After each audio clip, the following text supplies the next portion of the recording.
where money is everything and life means nothing, a drug gang stalks the streets of Chicago. They are heavily armed, well-funded, and have dangerous international contacts. It will take every weapon in the FBI's arsenal to stop a deadly threat known as the Rukns.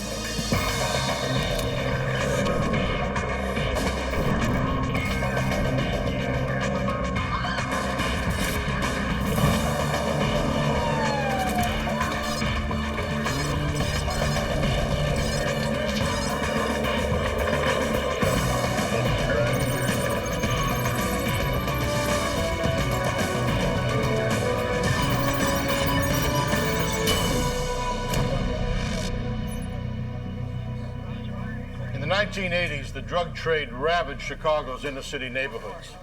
Heroin and cocaine sales soared. Violent crime threatened to destroy the community. I'm Jim Kallstrom, former head of the FBI's New York office. As drug profits grew, gangs ruled the streets. One of the most dangerous was called Rukn. Agents teamed up with state and local police to bring them down, but in the process, uncovered a bizarre and frightening terrorist plot.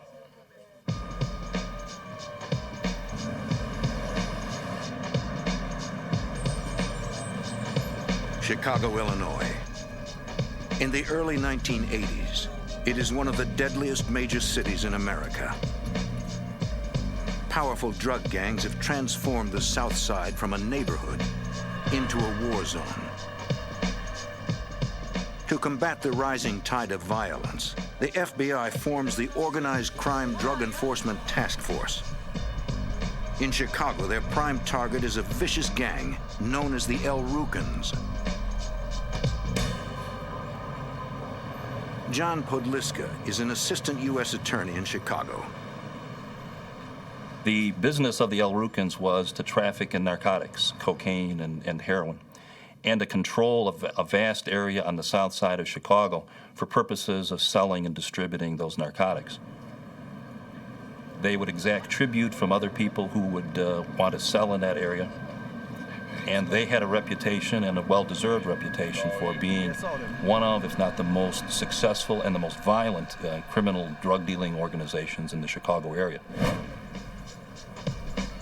In the spring of 1985, several members split from the gang. They try to move in on Rukn territory. Revenge is swift and deadly.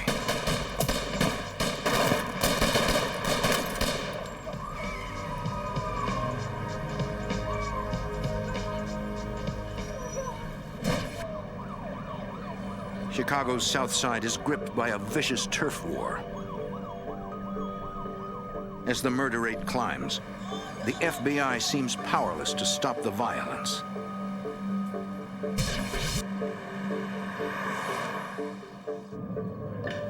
Then, in May, an informant gives agents a tip. Several members of the Rukn gang have left Chicago. They are hiding out in a house in Cleveland. Many of them are wanted for murder.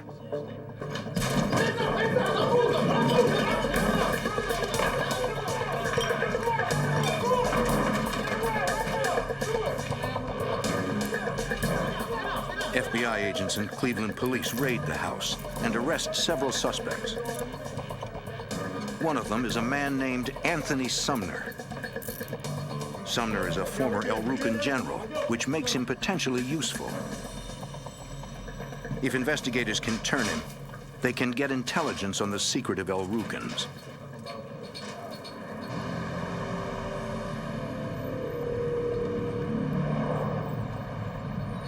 Sumner, how you doing? Detectives question Sumner for hours. He implicates himself in a double homicide in Chicago and is facing serious time. Authorities offer to reduce charges, but only if Sumner tells them everything he knows about the Rukns. Finally, the former Rukn general agrees to cooperate. As Sumner talks to authorities, a terrifying picture emerges. The Rukn gang has hundreds of members. They're heavily armed, they're well organized, and they're growing. That's nuts. The entire organization is run by Jeff Fort, a kingpin known for his efficiency and his brutality. That's Jeff Ford. He was at the top controlling the entire organization. Directly below him were 21 generals, and he preserved his power that way. If anyone tried to seize power from him, from amongst those 21 generals, there were 20 other people who would be in a position to let him know that, and he could retaliate.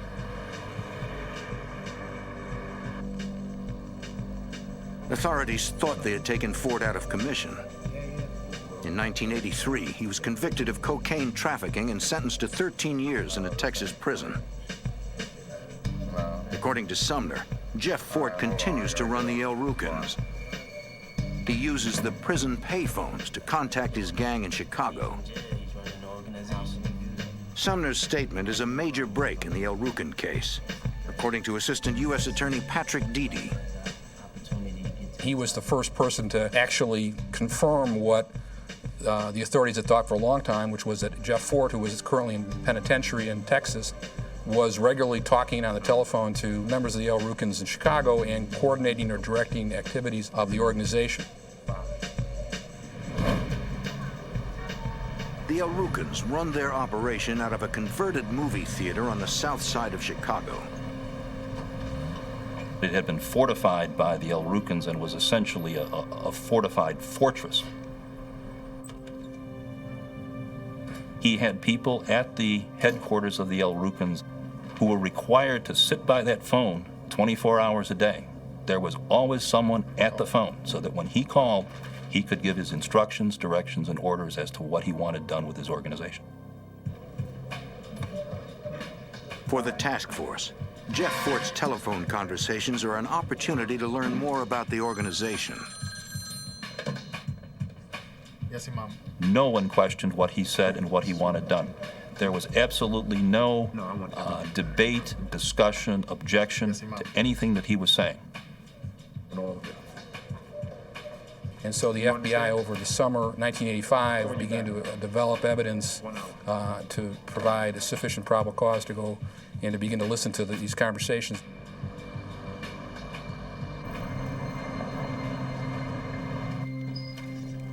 Agents activate a 24-hour wiretap to record the kingpin's phone calls.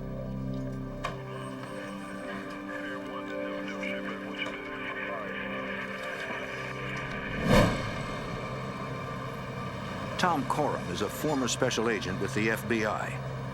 In 1985, he is assigned to the Drug Task Force and the Rukn case. The technicians installed the wiretap equipment through the telephone company. Nothing was actually installed at the prison. We did all of our monitoring, in fact, in Austin, Texas, which was 40 to 50 miles away from Bastrop, Texas, where the prison was located. We were really stunned when we started hearing the conversation from Fort, because he was speaking with key gang leaders in Chicago, and what we were hearing was just strings of words. Jeff Fort and his gang are talking in code. And the kinds of series of words that we would hear said would be things like, in the science of Taku, love, truth, perfect man. And we had no idea what these words meant. And we couldn't establish any form of reference to figure out what he was saying during these conversations.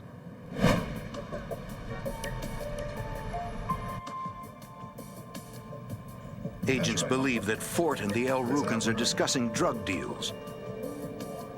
Okay. But until they crack the gang's code, they can't prove a thing.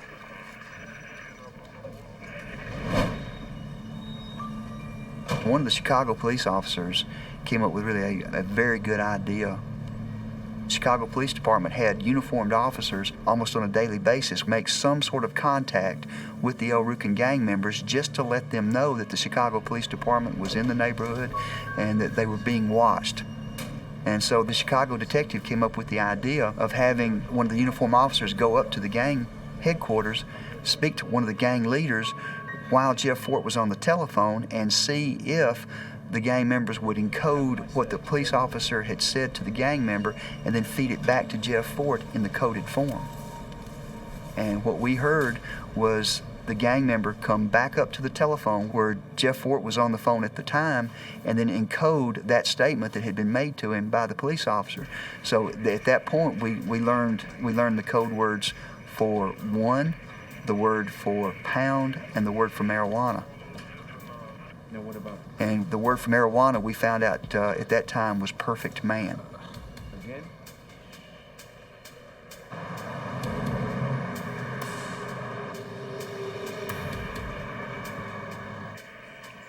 Breaking the El Rukn code is slow, painstaking work. After 2 months, agents only know a fraction of the gang's business. We realized that we were missing a lot of the calls that were being made from other phones at the El Rukn headquarters in Chicago. So we knew that the operation that we were running in Texas needed to be concluded, and we needed to set operations back up in Chicago and begin monitoring all of the phones inside the gang headquarters in order to get the whole story.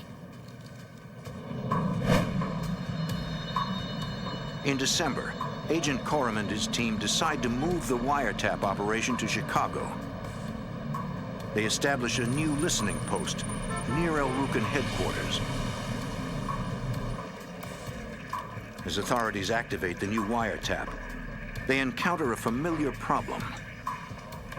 When we turned the wire on in Chicago, I found that once again I was hearing words that I didn't understand. The El Rukn gang is using a new code. They may have found out the FBI was listening. Once again, Agent Coram can't understand what they're saying. It was like we had to start all over again when I thought we would be able to start pick up where we left off when we shut the operation down in Texas. Hour after hour, Coram listens to the recordings. He slowly pieces together phrases. Yeah, he's talked about New York. Something is different. Something has changed. Some of the words I started picking up were words like up. I started hearing words that related to travel, and there hadn't been any words that related to travel during the Texas operation. I started hearing references to New York, and I eventually heard a reference to Libya that really caused me to be really, really concerned about what changes had occurred during the 3 or 4 months that we had not been monitoring the telephones. It's a chilling discovery. Libya, a rogue nation in North Africa, is suspected of state-sponsored terrorism. A well-armed drug gang, combined with foreign terrorists, could pose a deadly threat to national security.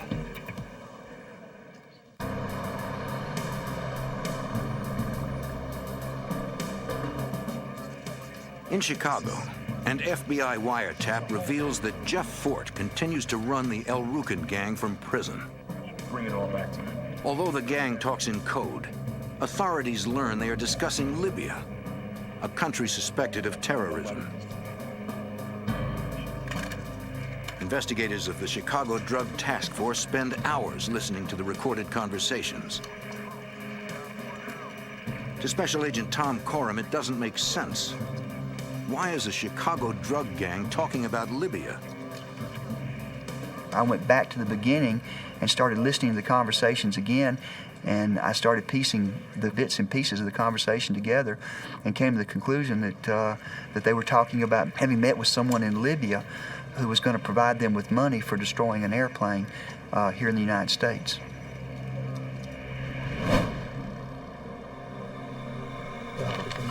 Coram alerts the U.S. Attorney's Office.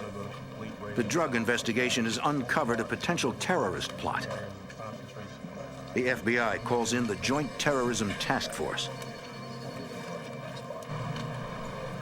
Special Agent Ned Hamara is assigned to the Terrorism Task Force in Chicago. We took it seriously because we had no idea whether it was real or not. It was decided that the Terrorism Task Force take over the wire and continue an investigation to determine what, if anything, was going on.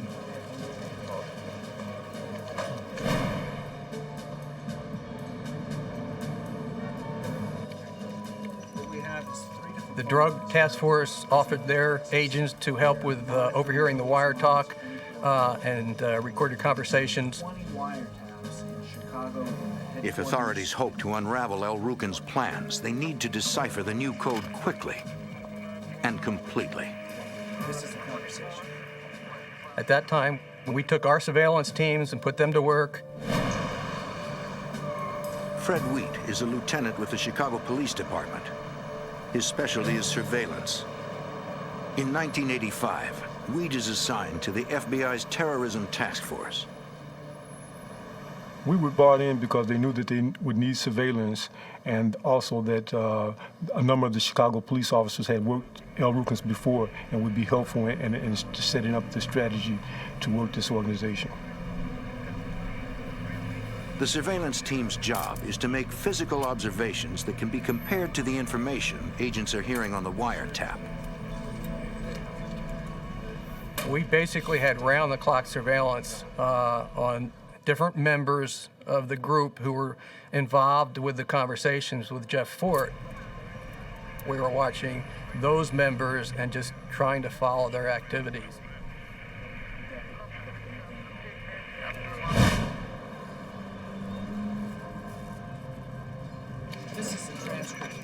On one instance, one of the gang members reads a newspaper article to Jeff Fort and substitutes the code word for the actual newsprint. So, I mean, we had a verbatim interpretation of some of those code words because he describes an incident on the south side of Chicago where there was a shooting involving a landlord and a neighbor of some sort. And so we were able to take those code words and go back to previous conversations, insert them into conversations, which solved a lot of our deciphering of some coded conversations. Okay. That's it. Slowly, agents crack the new code. Ron Reddy is a special agent with the FBI's Chicago field office. The calls that are being intercepted at the El Rukn headquarters basically concern two areas. They concern the El Rukn's normal business of engaging in drug transactions, as well as what we are beginning to realize is a plot between the El Rukns and the government of Libya. How'd it go? Knowing the violent history of this particular organization, we were afraid that the El Rukns were going to commit an act of terrorism in the United States in order to obtain money from the Libyan government. From the wiretap, authorities learned that several members of the El Rukn gang recently traveled to Libya. As agents continue to monitor the gang's conversations, the situation with Libya deteriorates. On April 2nd, 1986, a bomb detonates aboard TWA Flight 840 between Rome and Athens. 4 Americans are killed. 9 are injured. The FBI suspects the government of Libya and President Muammar Gaddafi are responsible for the carnage.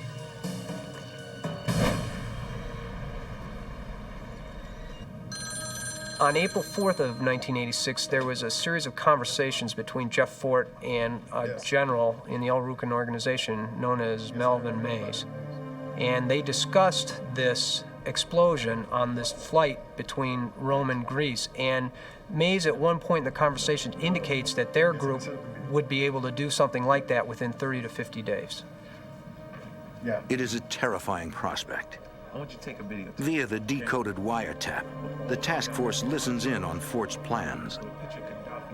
The gang leader wants 2 of his generals, Leon McAnderson and Rico Cranshaw, to make another trip to Libya.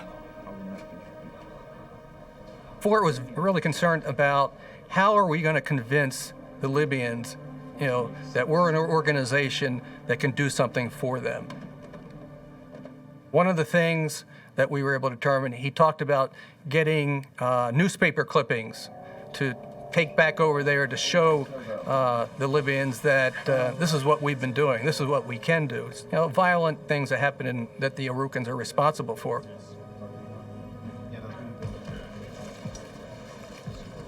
The whole idea was to convince the Libyans that the Rukns were an organization big enough to commit some significant terrorist activity or acts in the United States on their behalf. We believed it was a real threat. If McAnderson and Cranshaw return to Libya, federal agents will not be far behind.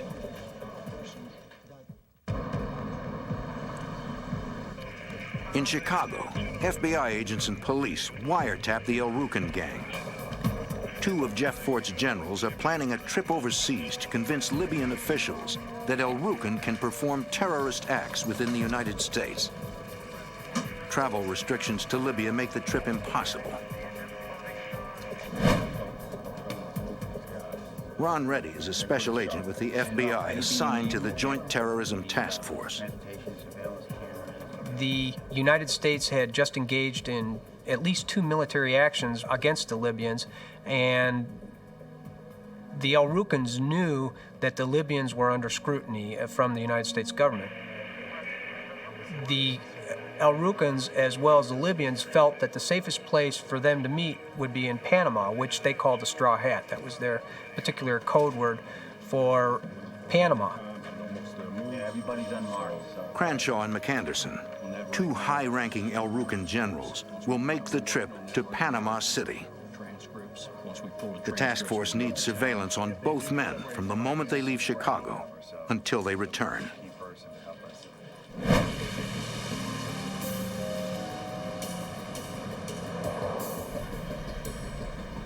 On May 3rd, Cranshaw and McAnderson leave Rukn headquarters.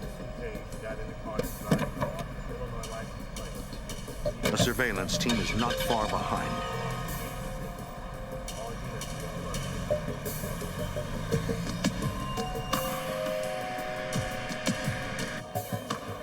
The Rukns board a jet in Chicago, bound for Miami. From there, they fly to Panama.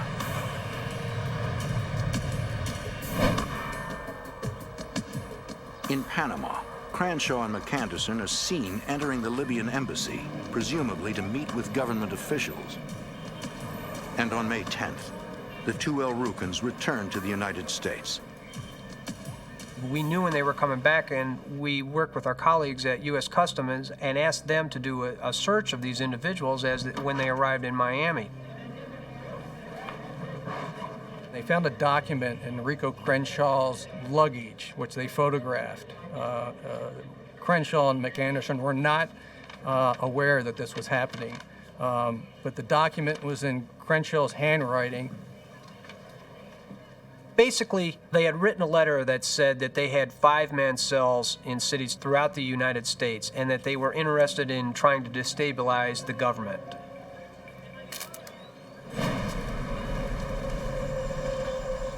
The next day, on May 11th, the task force intercepts several telephone conversations between the two Rukns and their leader, Jeff Fort. Cranshaw and McAnderson tell Fort the Libyans have agreed to provide financing. They will deposit the money in a Panamanian bank in the United States. An attorney they met in Panama will contact them shortly. For the task force, it's a terrifying development. But agents don't have enough evidence to prosecute the Rukn gang on conspiracy charges.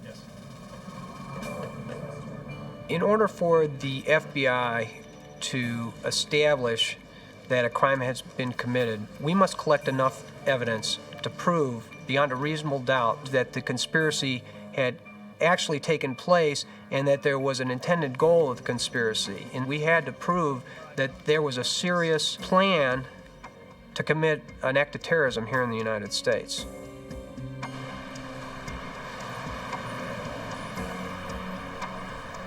Agents continue to listen to the wiretap, hoping to learn more. During June, Fort talks about sending Rukns over to Libya to learn bomb-making skills. He said we can send some of the soldiers or members over there. They could learn how to make bombs. Those individuals can come back to the United States and teach other members how to make bombs.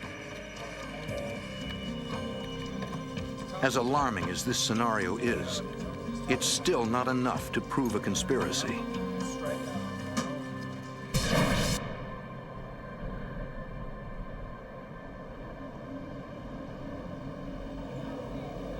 Weeks go by. The money from the Libyans never shows up. Fort panics. He will do anything to make the deal.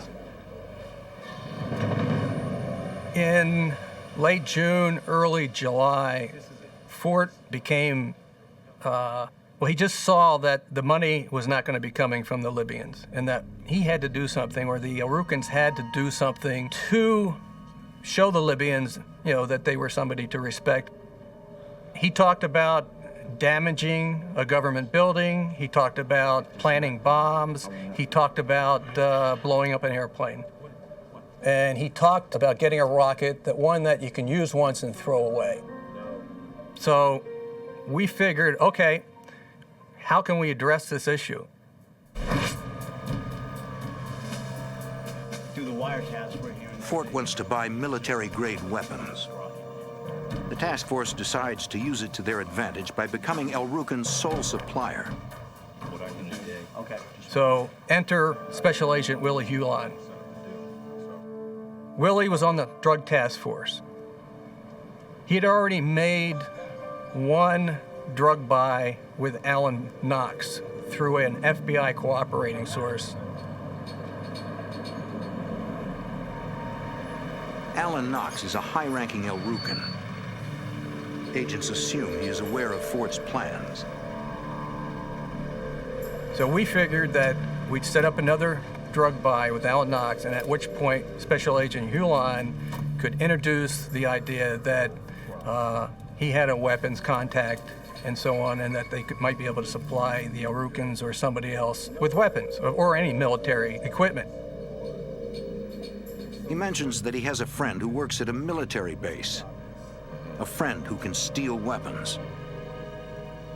Knox is interested. Willie Hulon is an amazing individual. He's cool, calm, collected, works well under pressure. He was ideal for this situation.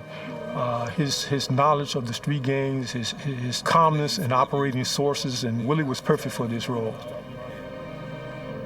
Knox tells Hulon about the kind of weapons the gang wants to buy. They were interested in grenade launchers, and so when he described the grenade launchers, he said it's the type that Clint Eastwood used in the movie, which obviously is a law rocket. The M72 Law rocket is the U.S. Army's primary light anti-tank weapon. The shoulder-launched missile can penetrate a foot of armor at a range of over 200 meters. It can destroy a tank, a building, or even a low-flying airliner.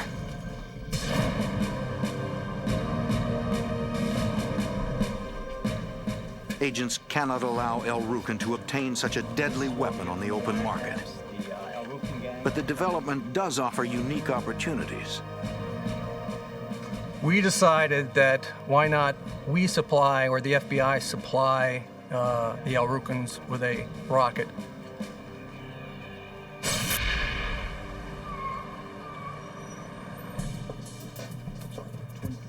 Special Agent Willie Hulon negotiates with Alan Knox on the price. You guys doing all right? Thank you. Yeah. He tells Knox he can get Law rockets for $1,850 apiece. Got a man on the inside. Obviously, we weren't going to sell these guys a law rocket that they could use or would even work. But that being said, we wanted to sell them a device that looked like a real law rocket, and on a cursory inspection would appear to them to be a real law rocket. And they will buy for that $2,200. The ATF, the Bureau of Alcohol, Tobacco, and Firearms, constructs a dummy law rocket. Although it looks like the real thing, it does not contain an explosive charge. The ATF also installs a radio transmitter so agents can track the device from a distance.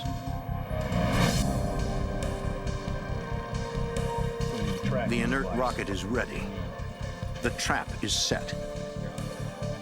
On July 29th, the task force launches the operation. Take out an aircraft.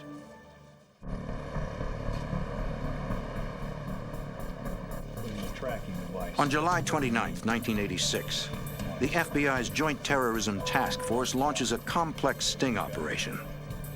Agents will attempt to sell a dummy law rocket to the Rukns, a gang of vicious drug dealers who are willing to sell out their own country to Libyan terrorists. Gang leader Jeff Fort takes the bait. He tells Alan Knox to set up the buy. And we're hearing this on the wiretap after the meeting, so we know that it's going to go forward. The arrangements which were basically given to us by the Rukns was we were going to meet them where the transaction was going to occur.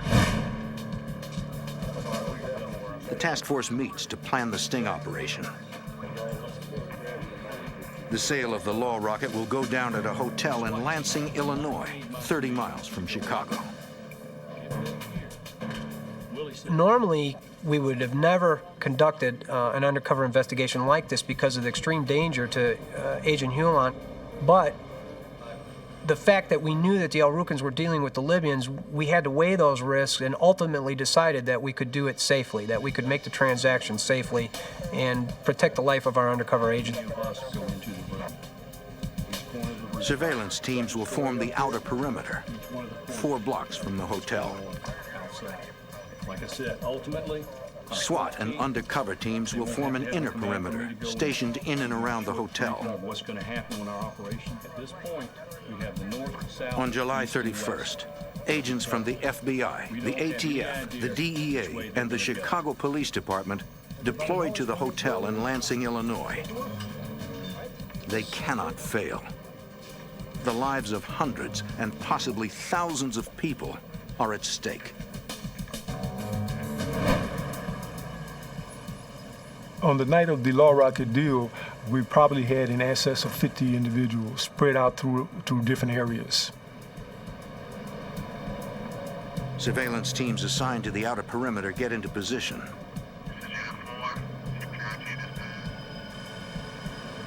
At 6:30 p.m., a car enters the perimeter. There are 2 men inside. Agents are unable to identify either one of them.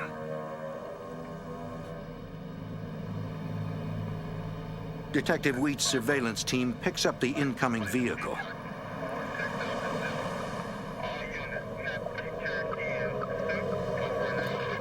He follows it to a gas station nearby.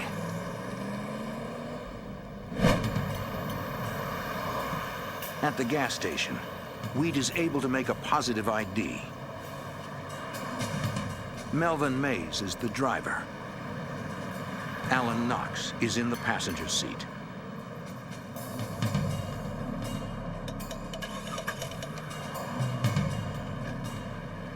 Moments after Melvin had departed the gas station, we saw him go in toward the inner perimeter.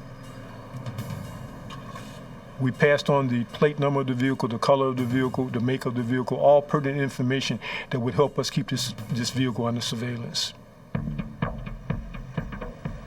At the hotel, task force members get into position. We had a complement of SWAT, other surveillance people, other case agents in adjacent rooms, down hallways, different floors.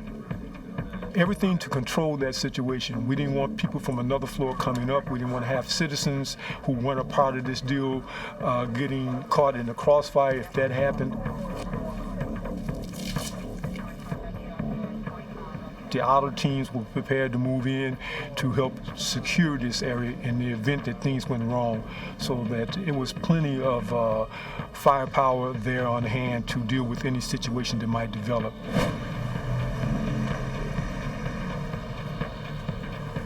Mays and Knox arrive at the hotel within minutes. The sale is about to go down. The task force is ready. They know the Rukns are willing to do whatever it takes to fulfill Jeff Fort's orders and make the buy. On the night of July 31st, 1986, two members of the Rukn gang arrive at a hotel in Lansing, Illinois. They have arranged to purchase a light anti-tank rocket. Their goal, to prove to the Libyan government that the Rukns can operate as terrorists for hire. They have no idea that the man they are dealing with is an undercover FBI agent. Members of the Joint Terrorism Task Force can hear every word of the transaction. Detective Fred Wheat and his surveillance team is stationed 4 blocks from the hotel. We heard a knock on the door. We could actually hear the physical knock. We heard some voices and someone asked who it was, etc. He was admitted into the room. We could hear them negotiate or talk about the sale of the rocket.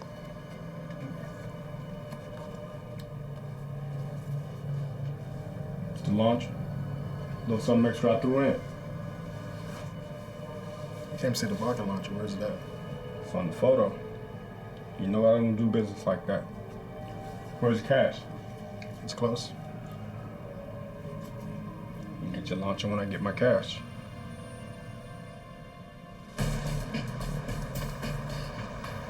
A few minutes later, Melvin Mays leaves the hotel. He needs to get final confirmation from gang leader Jeff Fort before the sale can be completed.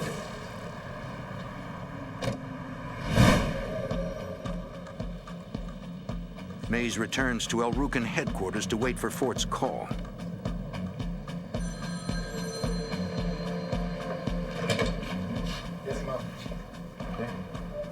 Jeff Fort controlled every aspect of the Rukn organization, to include this transaction. The wiretap picks up the phone call between Mays and Jeff Fort. Fort seems leery about the buy. He's worried that it's a setup. Fort instructs Mays to bring a young gang member back with him. They should arrive at the hotel in separate cars. If the buy is a setup, Jeff Fort would rather sacrifice a low-level gang member than risk one of his generals. In other words, Fort did not want any contact or any trading of money between the undercover agents who he suspected and his generals. Fort orders him to deliver the money to the hotel and then pick up the law rocket.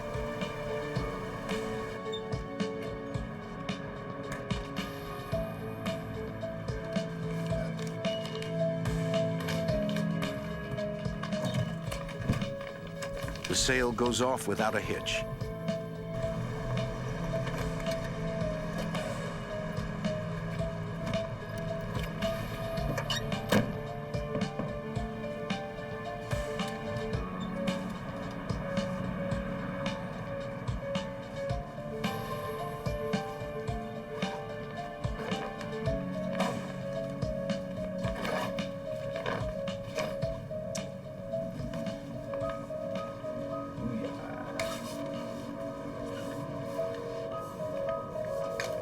What you think?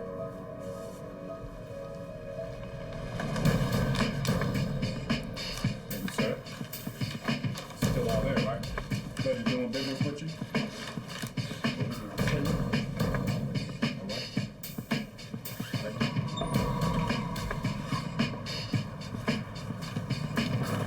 The Rukns have no idea that the law rocket is a dummy.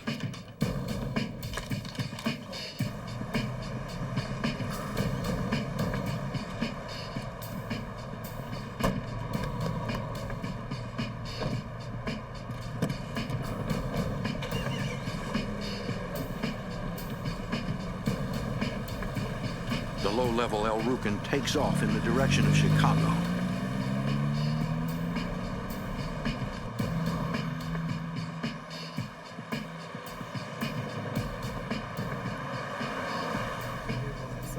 Surveillance units follow him onto the Dan Ryan Expressway.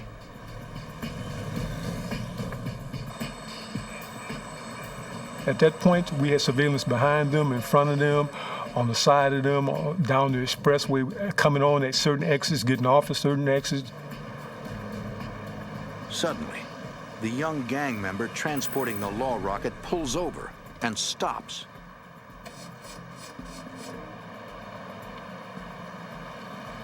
Seconds later, another vehicle pulls alongside him. It's Melvin Mays. What are you doing? Stop. As it turns out, the gang member's car has broken down. The law rocket is transferred to Mays' car. Get back in your car. We would not have known that it changed from one vehicle to the other or one person to the other unless we had a physical eye on that transaction.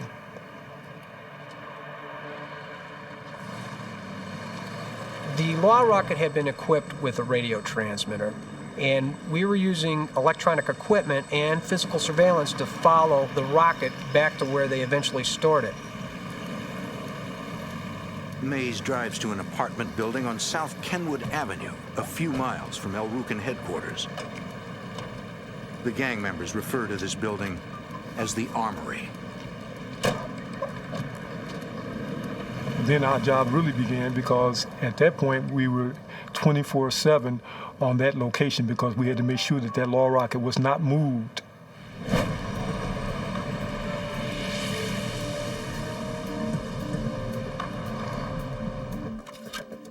Special Agent Ned Hamara continues to monitor the wiretap. A couple days went by. Fort's fears were allayed that they weren't police, and in subsequent conversations, he says, okay, let's buy 5 more. You know, we want 5 more, and we're going to test one. Task force members are worried. Fort has chosen a target to prove his terrorist capabilities. He intends to kill a Chicago police detective. The detective who was kind of, he worked for the Gang Crimes Chicago Police Department, who was kind of a thorn for many years in the El Rukn side. They hated him, and they figured, okay, we're going to buy some rockets, but we're going to use one, and we're going to test it on him. Gentlemen, according to the wiretap, The attorneys and the agents all made the decision, okay, let's take it down now. Let's not wait any further, because we figured if they tried to test the law rocket, they're going to determine that it's a dummy rocket and it's going to blow a lot of people's cover. The FBI makes a dangerous call. It's time to take down the El Rukn gang and put Jeff Fort behind bars forever. The FBI has the El Rukn gang on the hook. They have surveillance photos and wiretaps of the gang purchasing a dummy law rocket. From his prison in Texas, gang leader Jeff Fort instructs the El Rukns to buy 5 more rockets. He wants to test fire one of them to prove that his gang can perform terrorist hits for hire.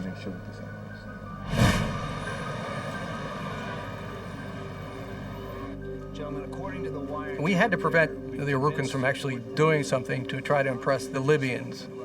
We felt it prudent at that time that we'd gone along far enough, we had enough evidence to at least put them behind bars for at least weapon charges, if not the terrorist activities. We weren't going to take the chances that they were going to get a law rocket from an outside source and use it. A live law rocket in the hands of a violent gang like the El Rukns would be catastrophic. I think everybody decided it was time to take it down.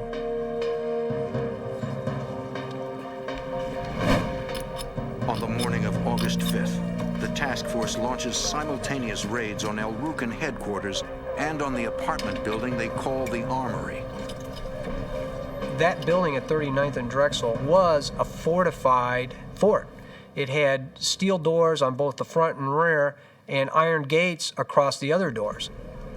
We had to use a burning bar that day to gain entry into the fort to execute our search warrant. Go, go, go, go, go, go!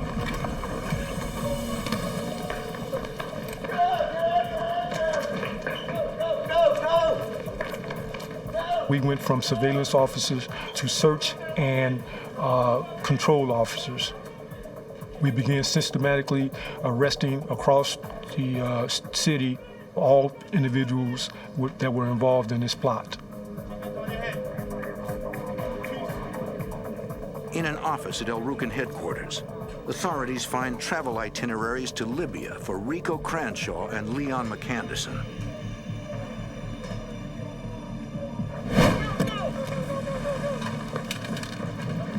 The second arrest team raids the apartment building on South Kenwood Avenue.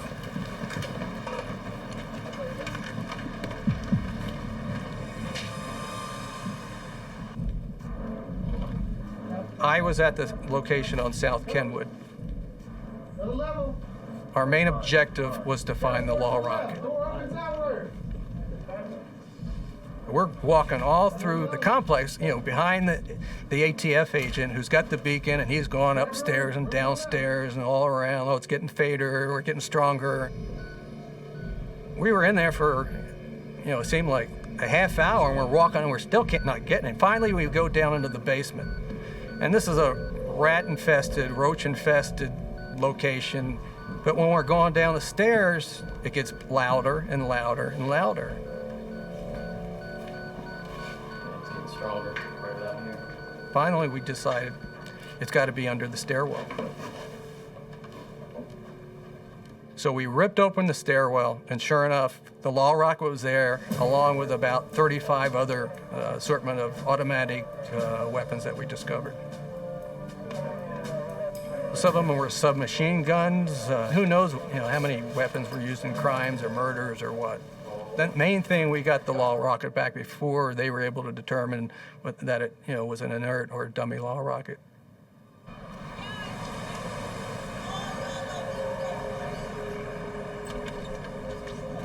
Hands up! Hands up! Hands up! Hands up! McAnderson and Cranshaw are arrested without incident.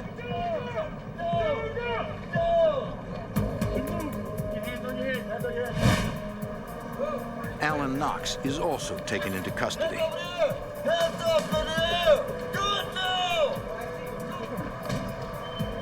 Melvin Mays is nowhere to be found.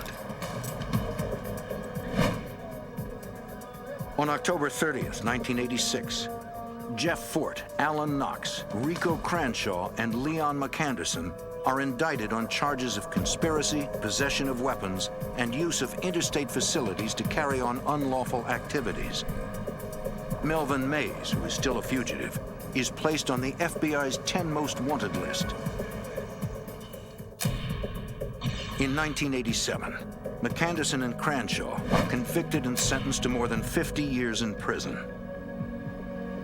Melvin Mays eludes authorities for nearly 9 years. In 1995, he is arrested and convicted and sentenced to 3 life terms in prison. Jeff Fort, who is already incarcerated, is sentenced to spend an additional 80 years in prison.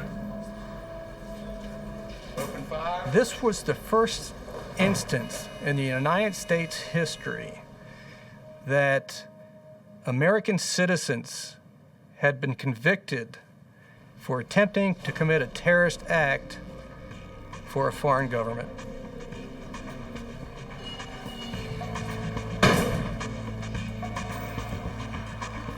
For Chicago police, the El Rukn case is a major victory. A dangerous street gang has been destroyed. For the FBI, the El Rukn case is a battle won in the ongoing war against terrorism.